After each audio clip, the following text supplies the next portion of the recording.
Hello, teachers! Are you ready for a class that can calm tails and minds? I'm Squirrel, and in our workshop, Squirrel Learns Something New, my friends Beaver and Dog, they teach me all about mindfulness. Well, here's the nutshell. Mindfulness is a tiny habit that gets mighty with practice. Chatting with friends is the first step to health.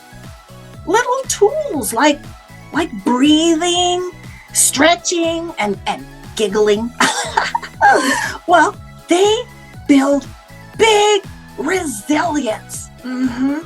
Together, we will learn self-regulation, that's a big word, and bite-sized tools to tackle stress before it tackles us.